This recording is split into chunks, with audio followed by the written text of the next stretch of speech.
Andiamo a eseguire un percorso coordinativo che va poi a finire in un possesso 3 contro 1. Cosa succede? La partenza è delineata dai coni verdi, ok? Al mio via parte chi è sul cono verde va a eseguire 4 percorsi. Ok? Il primo percorso è uno slalom, dentro o fuori tra i coni arancioni. Ok?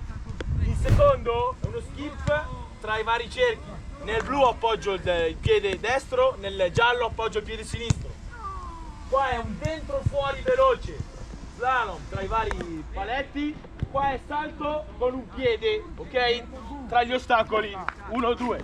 Si gira intorno al cono verde e si entra in campo.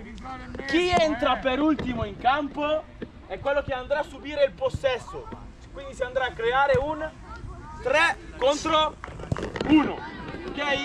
I 3 giocatori attaccanti riescono a consolidare il possesso facendo 5 passaggi tra di loro, massimo 2 tocchi, ok? Poi si gira verso sinistra e go!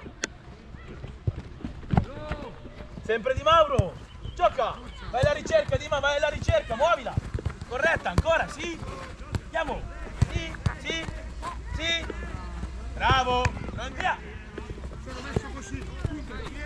Charlie! Charlie, defense! Bravo! Go! Dai! Sol! Very good!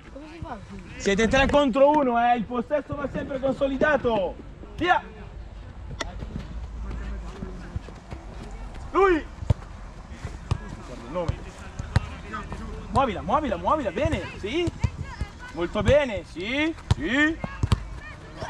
stop, obiettivo raggiunto.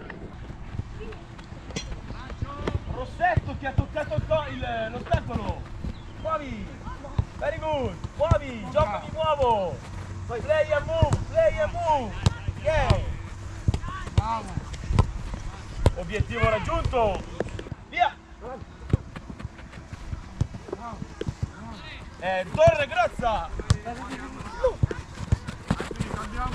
Uscito da... No, finish! Se esce dal quadrato è finita. Vuol dire che è stato bravo il difensore a indirizzare la pressione. Via! Rossetto! Bene! Sì, Mattia! Go! Charlie! Finish. Via! Il signor di Pisa! Bravo! Sì!